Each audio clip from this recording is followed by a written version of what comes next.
ये बात तब की है जब श्री कृष्ण अपने बाल्यावस्था में थे। यानी यह कहानी श्री कृष्ण के बचपन की है। उस समय ब्रह्मा जी को पता चला कि भगवान विष्णु स्वयं श्री कृष्ण के रूप में पृथ्वी पर अवतरित हुए हैं।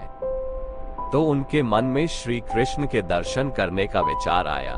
वह ब्रह्मलोक से पृथ्वी पर आए और देखा कि अपने सिर पर मोर मुकुट को धारण किए एक बालक गायों और ग्वालों के साथ मिट्टी में खेल रहा है।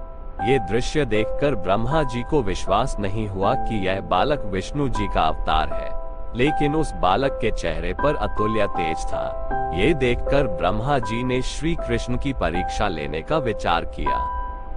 फिर उन्होंने सबसे पहले गायों को वहां से उठा लिया। फिर जब श्री कृष्ण गायों को देखने के लिए गए तो उन्होंने वहां खेल रहे ग्वालों को भी उठा लिया और अपने साथ ब्रह्मलोक ले गए। जब इसके कुछ देर बाद वह पृथ्वी पर वापस आए तो वहां का माहौल देखकर चौंक गए, क्योंकि जिन ग्वालों और गायों को वे अपने साथ ब्रह्मलोक ले गए थे वो तो श्री कृष्ण के साथ पृथ्वी पर खेल रहे थे। ये देखकर उन्होंने ध्यान लगाया और ब्रह्मलोक की स्थिति जाननी चाहिए। उन्होंने दिव्य दृष्टि से देखा कि सभी ग्वाले और गाय ब्रह्मलोक में ही है।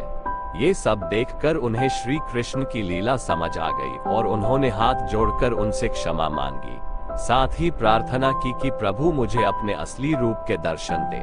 तब श्री कृष्ण ने ब्रह्मा जी को अपना विराट रूप दिखाया। श्री कृष्ण के उस रूप के दर्शन करने के लिए कई और ब्रह्मा भी वहां पर आए गए। उन ब्रह्मा में कुछ 3 सिर के, कुछ 4 सिर के तो कुछ 5 सिर के थे। अपने अलावा अन्य ब्रह्मा को देखकर ब्रह्मदेव चकित रह गए और श्री कृष्ण के विराट रूप से पूछा कि प्रभु ये कैसी लीला है आपकी। इस पर उन्होंने कहा कि हे ब्रह्मदेव, इस जगत में केवल आप ही एक ब्रह्मा नहीं है। इस जगत में कई सारे ब्रह्मांड हैं, जहाँ पर कई सारे ब्रह्मदेव मौजूद हैं और प्रत्येक का अपना अपना कार्य है। ये सुनकर ब्रह्मदेव ने उन्हें शीश झुकाकर नमस्कार किया तथा अपनी गलती के लिए श्री कृष्ण से पुनः क्षमा भी मांगी तथा सभी ग्वालों और गायों को पुनः धरती पर वापस ले आए। तो कैसी लगी यह सच्ची कहानी मित्रों? अगर कहानी पसंद आई हो तो चैनल को लाइक, शेयर और सब्सक्राइब करें। धन्यवाद मित्रों।